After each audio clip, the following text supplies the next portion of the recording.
The Lever. Subscriber-supported journalism that holds power accountable. As a Lever Premium subscriber, you'll get to hear exclusive bonus content from this episode and others in your feed. To become a subscriber, go to levernews.com.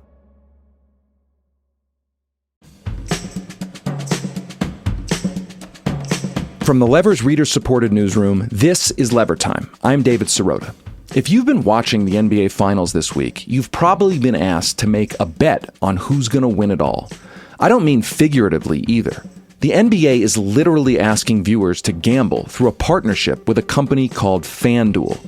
For NBA fans, online gambling commercials are now as common as three-point shots, but fans like myself can remember an era when neither were very common.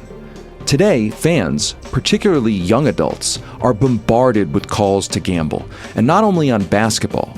The culture of online gambling has grown larger than just sports. Today, people can make bets on everything from how many times a Taylor Swift commercial will air to the electoral votes in November's election. It's all part of a full-court press by gambling companies to hook and extract as much money from viewers as possible. And in the case of the NBA, it's all happening with the approval of the teams and the league. Today on Lever Time, we're going to look at how sports gambling became synonymous with basketball. Senior podcast producer Arjun Singh explores the rise of betting's two most dominant firms, FanDuel and DraftKings. Then he sits down with an expert in addiction to hear how these companies prey on young people. And Arjun also talks to sports journalist Bomani Jones about how big money is changing the game he loves.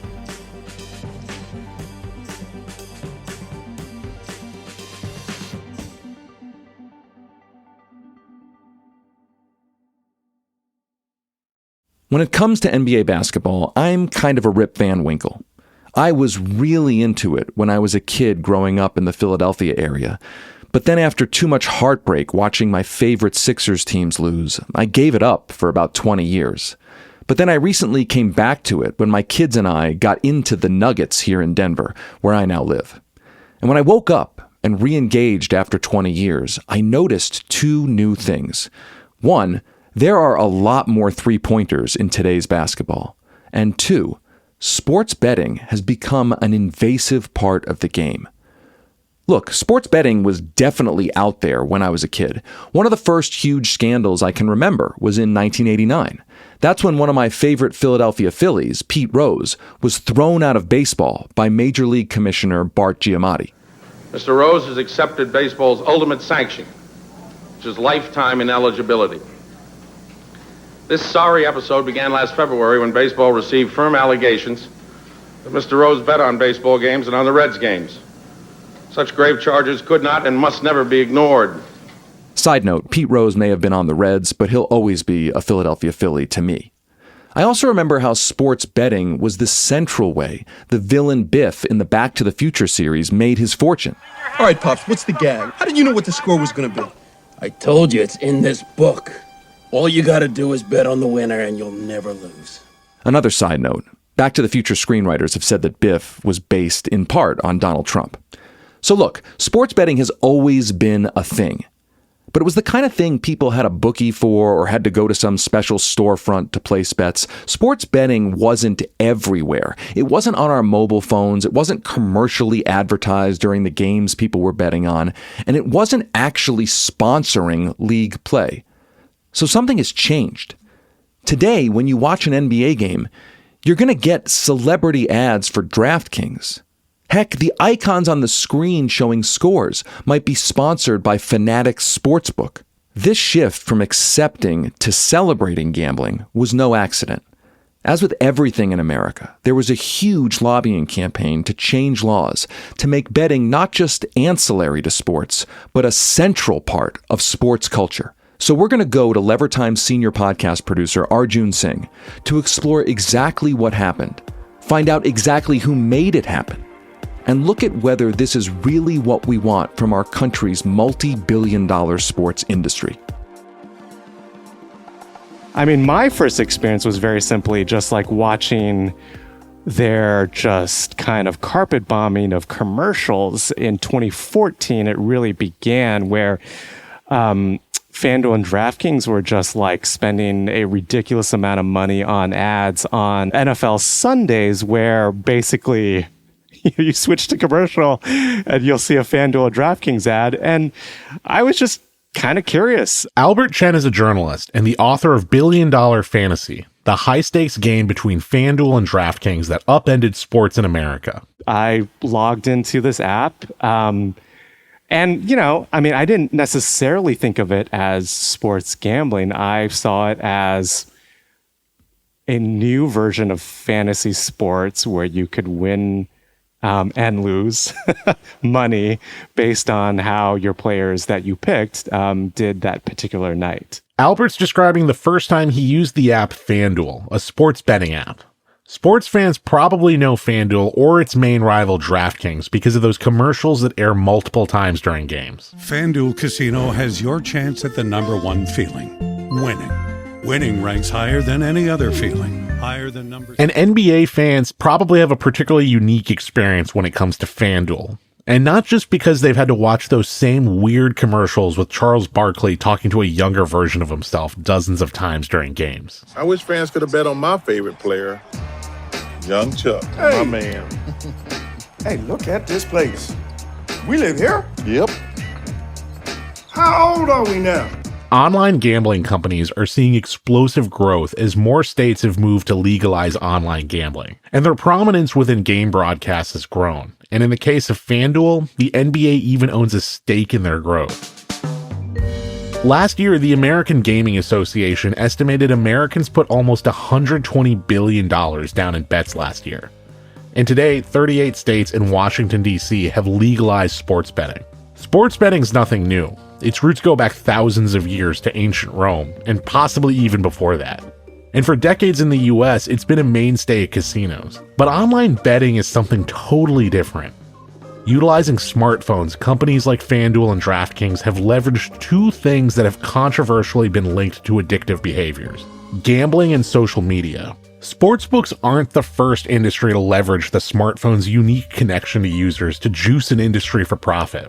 But the story of how they became embedded in a cornerstone of our culture, that can offer some lessons about the consequences of moving more towards a digital ecosystem that's ever present in our lives. But before we get into all of these heady things, let's talk a little bit about fantasy football.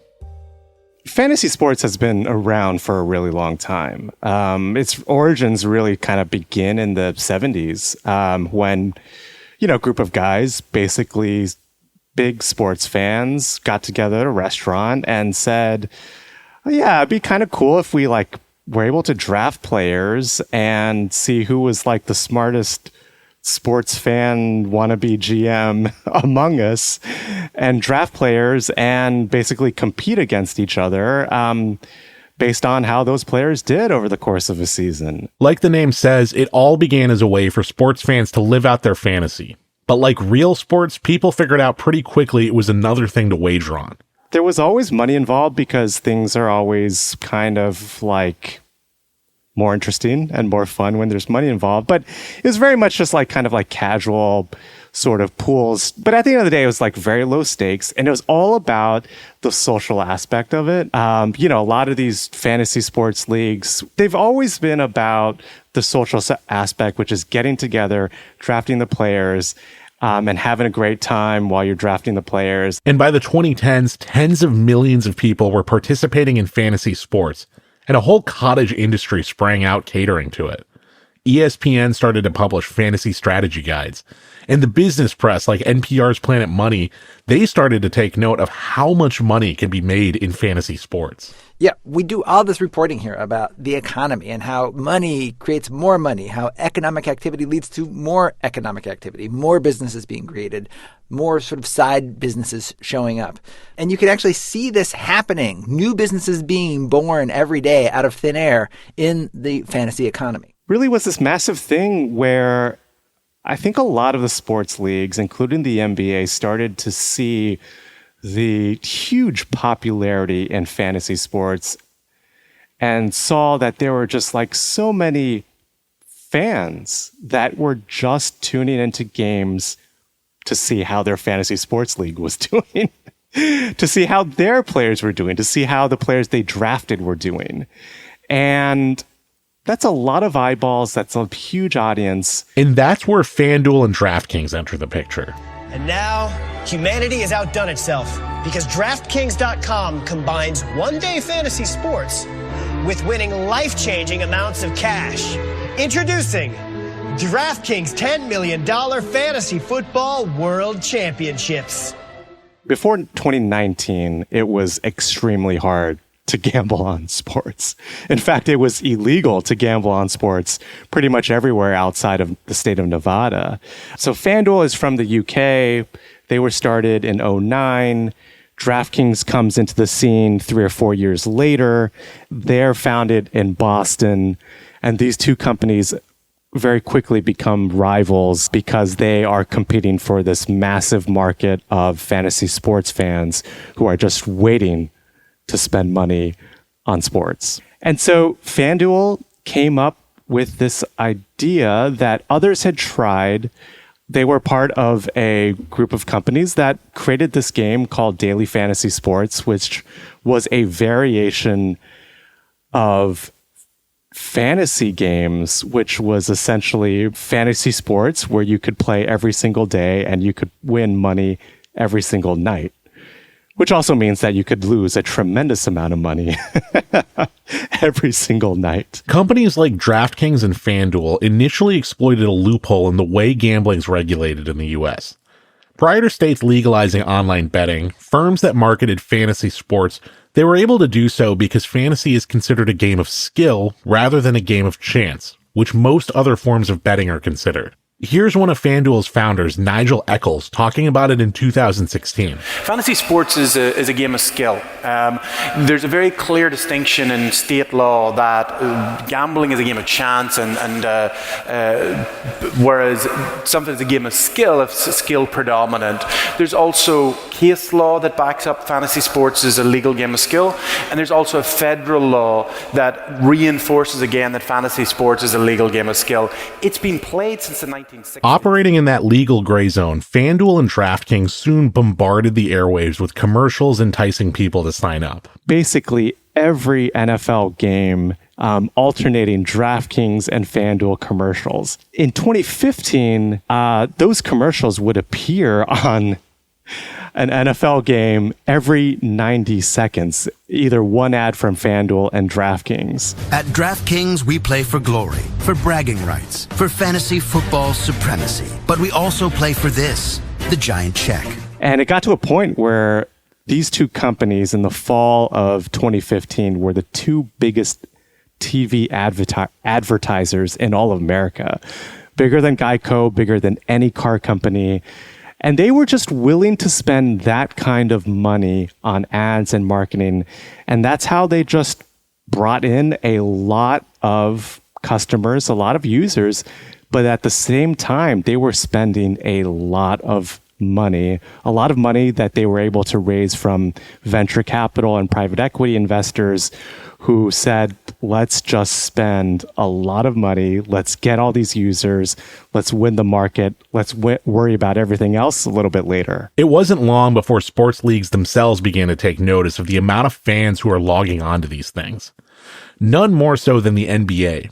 Even though this was the same era the Golden State Warriors were revolutionizing the game and LeBron James was in his prime, the league was still seeing some dips in their viewership. And NBA Commissioner Adam Silver wanted a piece of these apps' audience and profits. They play a very unique role in this story. And even I would say they were a little bit different than the NFL and even Major League Baseball. It begins in 2014 when the NBA becomes the first major professional sports league to partner with FanDuel. And this is the first partnership between a sports league and a company like FanDuel and DraftKings. And this partnership includes the NBA having an equity stake in FanDuel.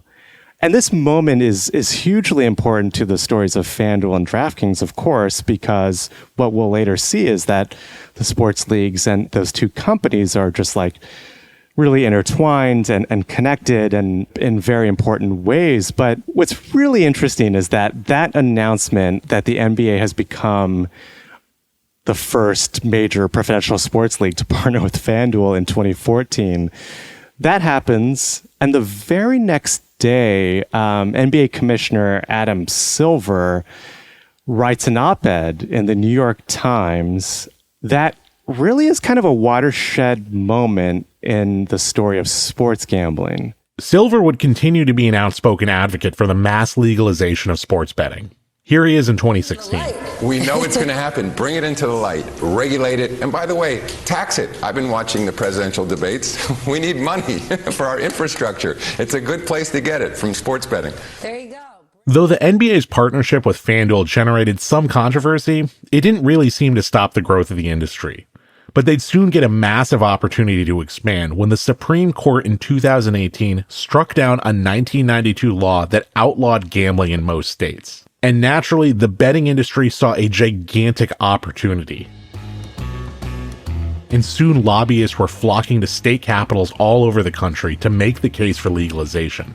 And it worked. So voters narrowly passed a ballot measure legalizing sports gambling here in our state. Gambling officially kicks off today at noon in North Carolina. Virginians can soon legally bet on sports online. State lawmakers officially legalized it in 2020. Sports betting's also changed the culture of the game. Millions of people who may never have set foot in a casino now have the chance to gamble in their living room or at the bar while they're watching the games. And media companies have infused sports betting into their programming. There's no question that it's completely changing the fandom. I mean, now you have just fans rooting for different outcomes for, a play within a game. And so people are just watching games completely differently. They're watching it, with their second screen up. They're not even watching games. They're following it on their sports gambling app. And does that make things better or worse? I mean, the NBA is thrilled because they have more people watching games. The American Psychiatric Association includes gambling disorder in its influential diagnostic tool, the DSM-5. It was a major signal that gambling can trigger the same neurological impulses as consuming addictive substances like alcohol and drugs. Gambling apps, however, take things one step further. Utilizing tactics like offering limited time deals to users, these apps manage to hook people onto their sites, and recently problem gambling amongst young adults has risen.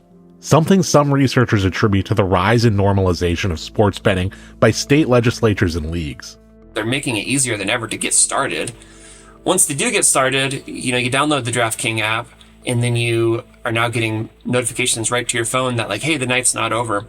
And it's really scary to see how this really quick turnaround betting, you can rack up a huge bill. If you're just, ding, ding, ding, ball strike over and over for the rest of the game, you could look down and say, whoa, I just lost another $200. After the break, we'll look at the dark side of these apps and hear what an addiction specialist has learned recently about the relationship between mental health, addiction, and sports betting.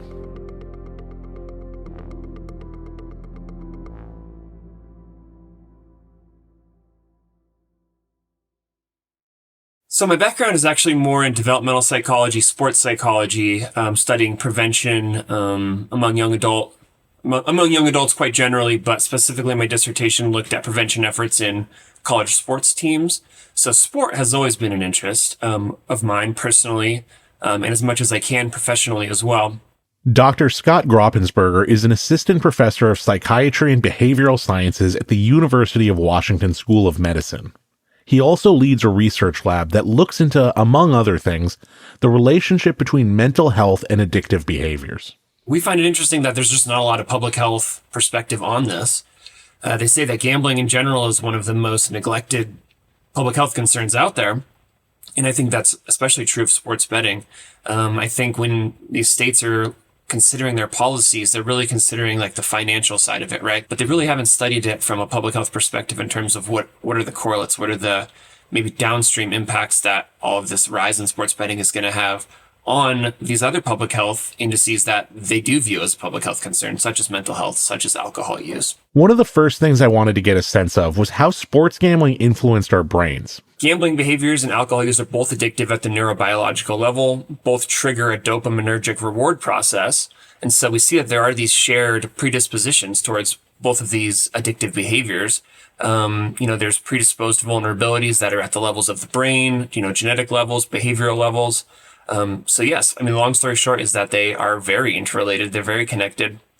And, there is a move to actually consider it more from a similar addictive perspective as substance use. It just hasn't necessarily caught on, especially in the mainstream, right? I think if some of these policymakers would know of this literature and know of this movement and the underlying literature supporting that gambling really is an addictive behavior that is in line with these substance use, I don't know if they would have been as quick to just pull the trigger on legalization. Scott's research is fairly young, and he said a lot more needs to be done to prove definitive links between gambling and some mental health outcomes. But early research does indicate that sports betting is associated with higher levels of things like depression. But what we're seeing is just at the cross-sectional level, people who generally have higher scores on problem gambling, specifically problem sports betting, are also showing greater mental health concerns pretty much across the board. So we see strong associations between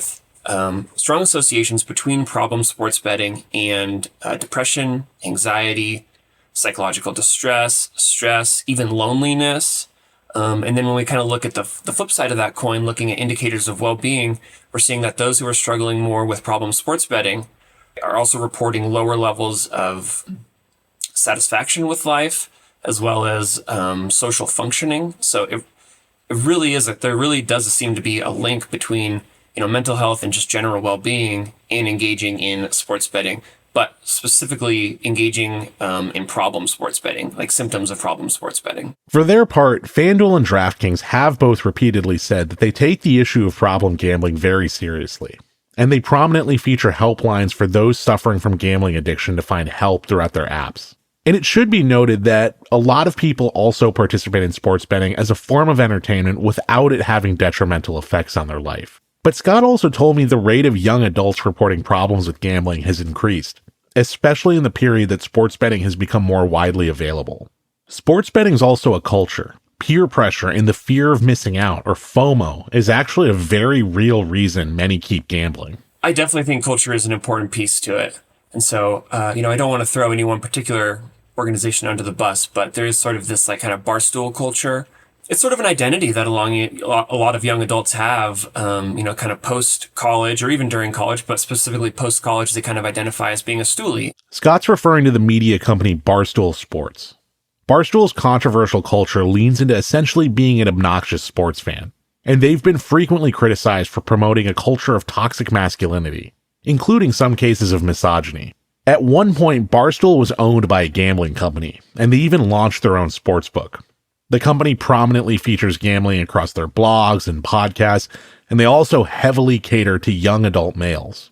Here's an example of one of their videos. But because we love smut and nobody gives us credit, we don't get the advertising dollars we deserve. That's why we all have the DraftKings app. Because no matter how little Prez pays us, it's cool. We can still make money playing daily fantasy games. And these things definitely seem to go together at a cultural level.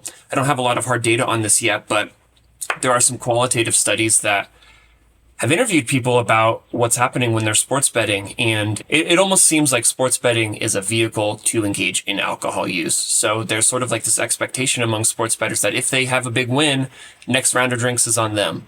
And oftentimes, sports bettors are reporting spending more on that round of drinks than they even won on their bet, right? And they're okay with that. That's sort of what they've signed up for, right? They're getting these sports betting wins, then they're, turning around and, buying a bunch of drinks to help celebrate the night. According to research done by a PhD student Scott works with named Frank Song about cryptocurrency, peer pressure seemed to be a driver in young adults conducting speculative trading.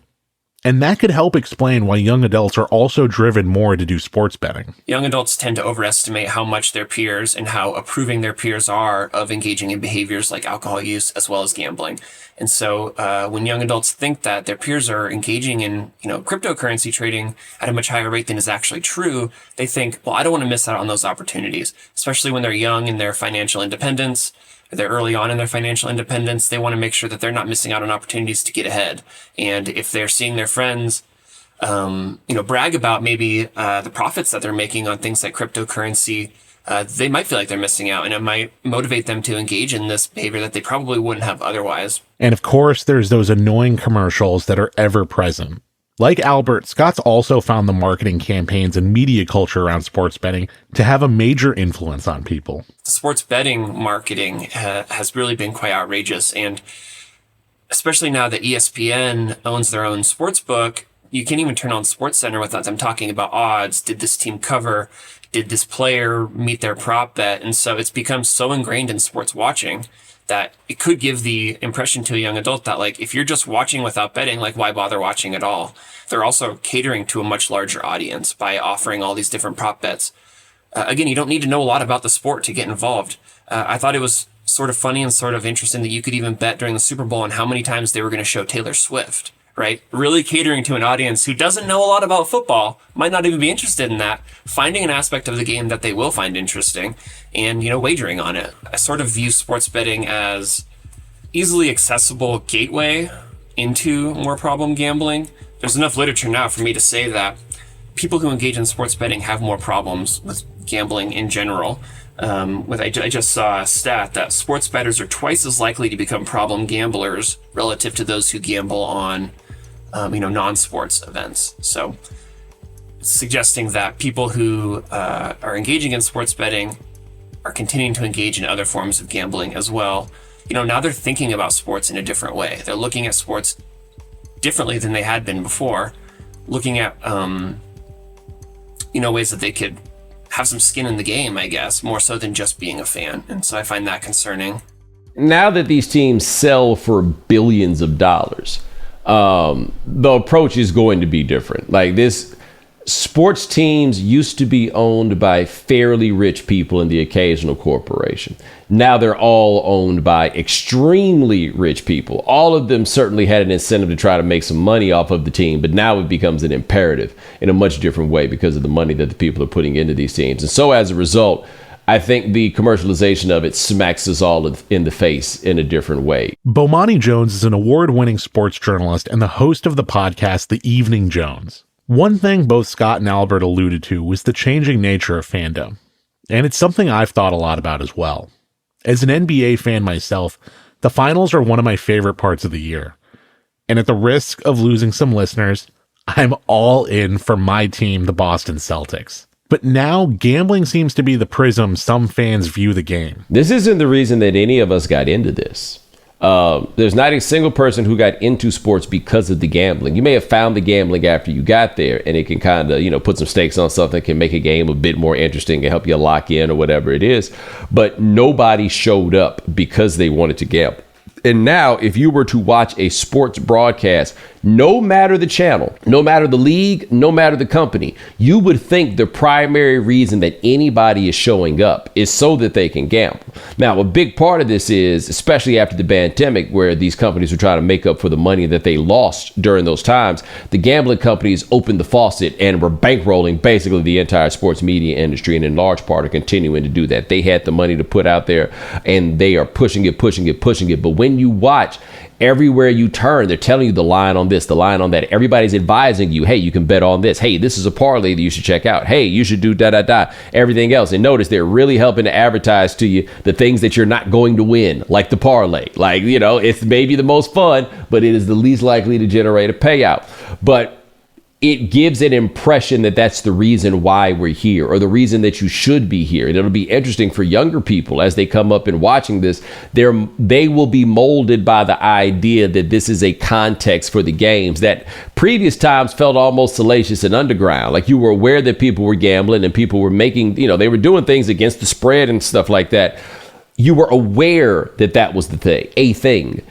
The broadcasts now give you the impression that it is the thing. Once you start centering so much of it around gambling, it makes the entire activity or process seem to be transactional. It's bad enough now that everybody's kids are on some kind of travel team and everything else, and these kids are basically working to play, and that the idea is no longer just to give your kids something to do with some fast track to being a professional in some form or fashion, right? It's all been co-opted by capitalism in a way that I think adding the gambling on top for even those who are not necessarily thinking of sports in a participatory sense, you're still getting back to the idea that it is a transaction. And I just don't think we need to encourage kids to believe that everything's a transaction so early.